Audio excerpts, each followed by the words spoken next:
The second I rolled through the gates of Oakwood Estates, I knew I was in for something special. And not in the way you might hope you ever get that feeling, like every curtain in the neighborhood is twitching just to keep tabs on you. That was me, pulling my brand new Rolls-Royce Ghost onto my new driveway, thinking, yeah, maybe I'd finally made it. Turns out, I was about to become the main event in someone else's soap opera.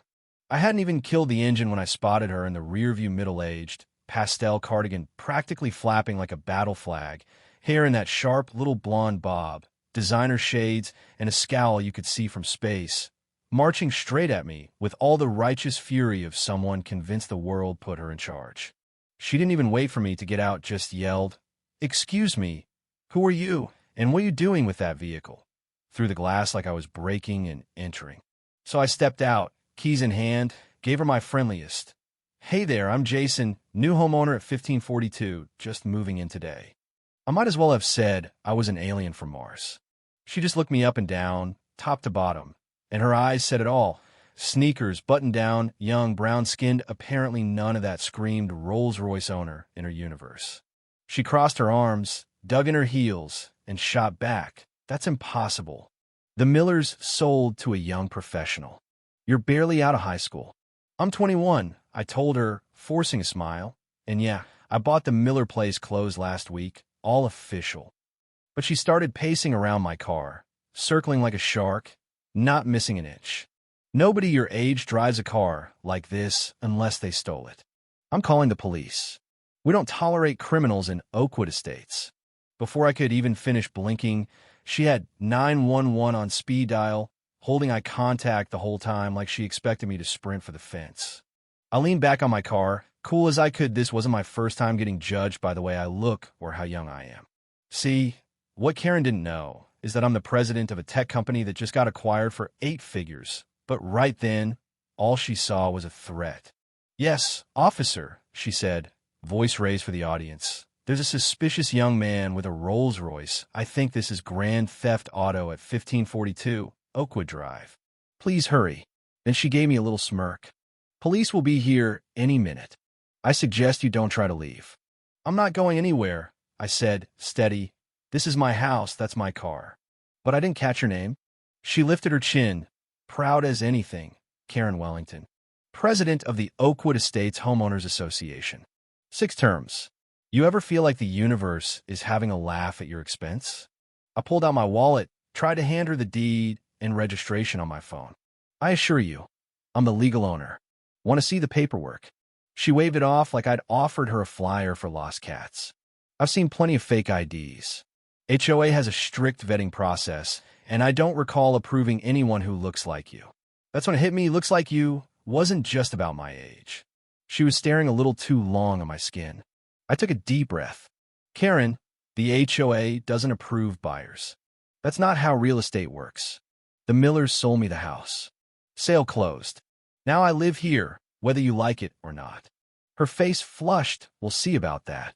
And that car, number 21-year-old has that kind of money unless it's illegal."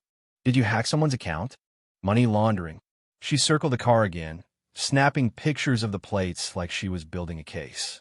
By now, a couple neighbors had wandered out to watch, some crossing arms, others peeking from porches. You could tell Karen loved the attention. "I've seen this before," she declared. "Young person, flashy car. Next thing you know, we got drug deals in our community." "Not on my watch." I stayed calm, opened the glove box, and showed her the registration and insurance. "Karen, I'm a tech entrepreneur. Company sold last year. All legal, want to check the paperwork." She squinted at it, still not buying it. "Anyone can forge documents. My nephew works in cybersecurity. Criminals are clever these days." Just then, 2 police cruisers pulled up, lights flashing. Karen's whole vibe changed now. She was the star, playing victim, waving the officers over. "Officers, thank goodness. I caught this young man red-handed. I'm the HOA president. I know every resident. He's a fraud." One cop, older guy with a gray mustache, turned to me. "Sir, we got a report of a stolen vehicle. License and registration, please." "Of course," I said, calm, handing over everything. "I'm Jason Chun. Just moved in. Accused of stealing my own car, apparently." The younger officer checked my documents, while the older one kept an eye on Karen, who kept hovering behind him like an overzealous hall monitor. He's obviously using fake ID, she piped up. He'd never qualify. That car? 300 grand? He's barely legal. The older officer raised an eyebrow but didn't bite. Ma'am, please step back while we verify. A minute later, the young cop looked up, quiet but clear. Everything matches. Vehicles registered, insurance is current, house deed recorded last month. You'd think that would settle it, but Karen just grew louder. That's impossible. Check again. People like him don't drive cars like that. And that, right there, people like him, everyone heard it. The older officer's tone dropped a degree. Ma'am, what exactly do you mean by people like him? Karen hesitated, then blurted. Young people, 21-year-olds. I'm just protecting property values. And that's when the twist came in. A neighbor across the street, older guy with calm eyes, stepped over, holding his phone. Officers, sorry to interrupt, but you'll want to see this. My doorbell cam caught the whole exchange. I was watching from my office. He played a clip where Karen said, "We don't need his kind lowering property values. I'll make sure he's removed one way or another." Karen turned pale. That's out of context. I meant community standards. The cop handed me back my license, gave me a professional nod. Sir, you're good to move in. Sorry for the trouble. Then he turned to Karen. Mrs. Wellington, can I speak with you privately? They stepped aside. More neighbors gathered, and for once, their glares weren't for me. 5 minutes later, the officer started writing something, and Karen's voice got shrill. You can't be serious.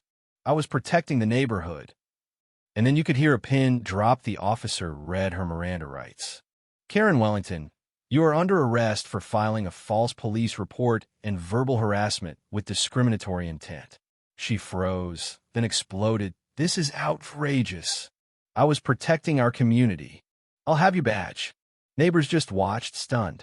For years, Karen had ruled the HOA with threats and petty rules. Now she was being held to account. Her last words before they closed the cruiser door? This is a misunderstanding. Call my attorney. A week later, I got an HOA letter Karen suspended, and at an emergency meeting, every vote went against her 27-0. Fined $5 grand. Ordered to do community service. Her real estate job put her on leave after clients pulled their listings. Saw her at the grocery store a few weeks after. No swagger, no eye contact, cheeks red as she slipped out the door. Just like that, the reign of the HOA tyrant ended, not with a fight, but with her own arrogance collapsing in on itself. The look on her face said it all. She still couldn't believe the power she'd lost overnight. So tell me, do you think justice was served? Or was this just another neighborly feud gone too far? Let me know in the comments, and if you love seeing karma play out in real life, hit that like button and subscribe for more stories where justice finally finds its way home.